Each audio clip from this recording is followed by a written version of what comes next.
un actionnaire défaillant. Ah ben, regardez bien, vous allez comprendre ça tout bêtement. Vous allez qu'on entend par actionnaire défaillant. Alors, on avait cité les étapes de la Constitution. On avait dit, non, en fait, ce qui me fait rire, c'est parce que vous allez comprendre ça tout bêtement.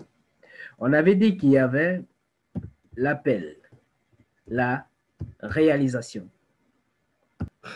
Alors, on avait dit que la promesse, c'était les dires. C'était, comme on dit, tu as promis. Hein? Comme on dit souvent au quartier, tu as promis. Et bien, l'appel, on avait dit simplement, c'était le fait d'appeler ces derniers, les avertir, n'est-ce pas, de donner la date exigible à laquelle on devait venir déposer chacun ses apports. Et la libération, on avait dit que c'était la nature des apports. La nature des apports. Fonds de commerce, voiture, argent, c'était ça la libération.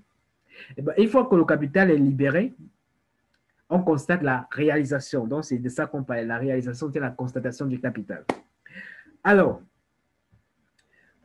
au niveau de la promesse, on ne sait pas s'il sera défaillant. Au niveau de l'appel, on ne sait pas non plus s'il sera défaillant. Non, on ne sait pas s'il sera défaillant. On ne sait pas. La défaillance, c'est quoi? C'est manquer à son acte. C'est ça, simple. C'est manquer à son acte. C'est ne pas honorer à sa parole. C'est ça la défaillance. Quand vous dites que vous êtes défaillant, c'est ça. Peu importe la situation que vous êtes arrivé, vous êtes défaillant. Donc, quand on parle d'un actionnaire défaillant, c'est ça. C'est un actionnaire qui n'a pas honoré à sa promesse. L'amalgame qu'on fait souvent, c'est parce que quand on nous parle de l'actionnaire défaillant, beaucoup, moi j'ai vu beaucoup viennent constater la différence au niveau de l'appel. Mais attends, vous ne pouvez pas constater la différence au niveau de l'appel. Vous ne saviez pas, le monsieur est encore chez lui, tout le monde est encore chez lui tranquillement. Comment vous allez venir constater la différence au niveau de l'appel?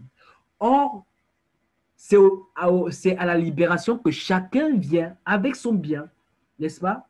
Chacun vient avec son bien pour dire, voilà ce que moi j'avais promis, c'est là. C'est la présence des apports. C'est la présence des apports.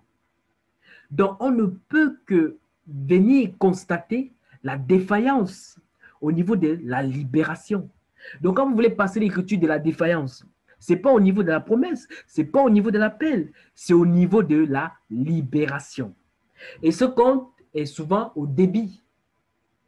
Quand on constate la défaillance, ce compte est au niveau du débit.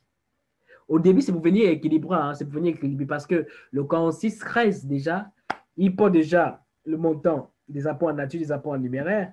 Alors, la partie des apports en numéraire qui doit être, n'est-ce pas, reversée chez le notaire ou à la banque, n'est-ce pas, ne sera pas en totalité. Ne sera pas en totalité de la partie qui a été appelée du fait qu'un actionnaire a été défaillant. Donc, ce compte-là de la différence vient s'accrocher au niveau de lui pour équilibrer les équipes.